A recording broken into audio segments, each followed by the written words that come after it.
So we're going to start out in another continent. We're going all the way to Australia.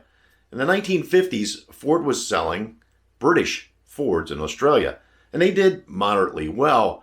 The cars had a good reputation. The problem was they were importing these cars, and Australia put tariffs on them, which made them way too expensive. At some point, the Ford Australia team decided they needed to produce these cars, assemble them in Australia to avoid these tariffs. That would make them more competitive. So they put a team together. They went to Dearborn and looked at the Dearborn plant. While there, they saw the new Falcon. Once they saw it, they knew that would be the first car that they would assemble in their new factory. In 1959, Ford built the Broadmeadows Assembly Plant in Campbellfield. It's a suburb outside of Melbourne. The first car built there would be the North American Falcon. That decision leads us to the car we're going to cover today. Now, if you're in the US or Europe, or really anywhere other than Australia, you may or may not have heard of the Falcon XB GT. If you're a car person, odds are you know this car.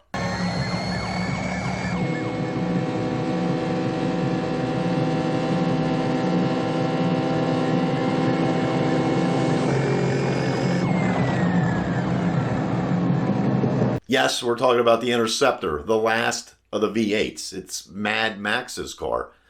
As a 15-year-old, that's the first time I was made aware of it. And I always wondered, what is this? I don't know what this car is. It kind of has the quarter panels of a 70 Torino, and it's got the hood of a 71 Mach 1, but I've never seen it before. Now, those in Australia know it as the Falcon XB GT. That's the car we're going to cover today. So let's get started. You're looking at Falcon GT and GT Hardtop, the only sports sedans in their class to give you the stopping authority of four-wheel power disc brakes as standard equipment. I didn't know that. And as for equipment, Falcon is the first Australian-built car to give you a European-style control stalk that puts everything right at your fingertips. I didn't know that. Now that you know, talk to your Ford dealer. Going Ford is the going thing. The first Falcon XB GT appeared in 1973 as the top-of-the-line performance-oriented version of the Falcon. At 189.5 inches long, it wasn't a small car, but the 111-inch wheelbase helped it handle well for the time period. It featured sleek, slender body lines and was available as a coupe or a four-door sedan. The XB GT featured a 300 horsepower, 351 cubic inch Cleveland V8 topped by a 4-barrel carburetor that produced 380 foot-pounds of torque. It was able to do so as this engine did not have the smog equipment of its American counterparts. A 4-speed manual was the standard transmission for the GT, while there was an option for a 3-speed FMX automatic. 3.01 rear gears were standard on 4-speed cars, and 2.75 was the standard for the automatics. This combination recorded a 0 to 60 time of 6.3 seconds and a top speed of 132 miles per hour.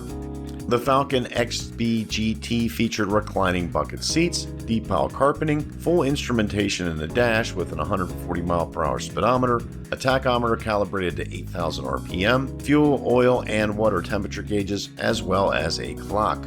Above and beyond the standard Falcon, the XB GT featured 16:1 fast ratio steering, 4-wheel power disc brakes, lowered competition suspension, a limited slip differential, dual exhaust, heavy-duty battery, driving lights in the grille, color-keyed bumpers, NASA hood scoops, remote-controlled driver's mirror, special 6 JJ steel sport wheels, and ER70H14 raised white letter radials. Moffat has won the race 3 times, the last 2 years ago.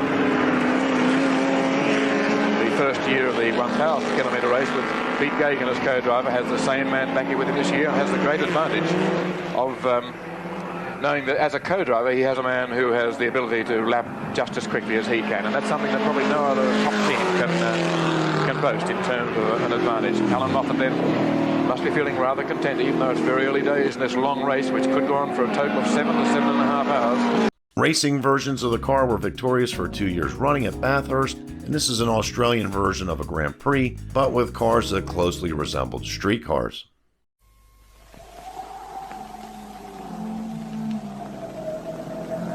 John Goss knows what it takes to win Bathurst.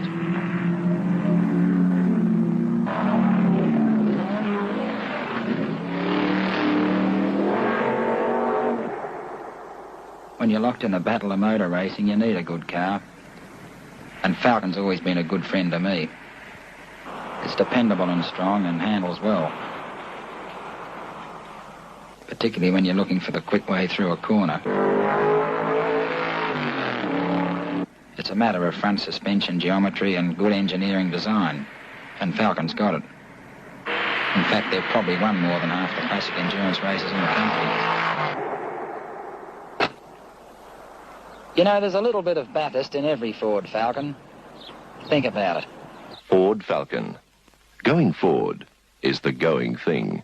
In January 1974, Ford Australia made the same decision that Ford US had made a couple years earlier and pulled out of motorsports in Australia. The 1974, 75, and 76 Falcon XBs were all carryovers with no major changes to the car over the 4-year run. Only 1,950 XB GT sedans and 949 XB GT coupes were made in total during its 4-year run. In July of 76, the Falcon XC was launched. However, the GT version of the Falcon was dropped. And just as it happened in the US a few years earlier, insurance companies' high premiums on performance cars and the newly enacted smog regulations cut into the car's performance, and the horsepower of the 351 engine dropped to 217. The Falcon XB GT was a muscle car, just like any American muscle car. The thing was, it had that 300 horsepower and 380 foot-pounds of torque all the way up to 1976. It's because they didn't have the smog regulations until that time. It had a bit borrowed from the Torino as far as the rear quarter panels go, and the hood, yeah, it had the NASA scoops, kind of like our 71 through 73 Mach 1s. But it also had styling that was uniquely its own, and it became a legend in Australia. Nice examples of this car can be found. They're well north of $100,000 US. That's before taxes and fees. Now, this car sparked my interest 42 years ago in Mad Max. There's another movie out there. It's by Eric Bana. It's called Love the Beast, and it covers his journey with a similar Falcon XB. Even though life has taken me on a surreal and unexpected journey, two things have remained constant: my mates and my beast. My car has been like a campfire to me and my friends. I've never met anyone that's had a car for so long that was such a heap. Maybe check that out. I highly recommend it. It's a good movie. If you like this video, please give it the thumbs up. That way other people see it. That's how YouTube works. Also consider subscribing. There's plenty of other videos like that on the channel, like this one over here. This is about Jim Morrison's Shelby GT 500 and the mystery of where it is. So check that out. That's it for now. Thanks for watching.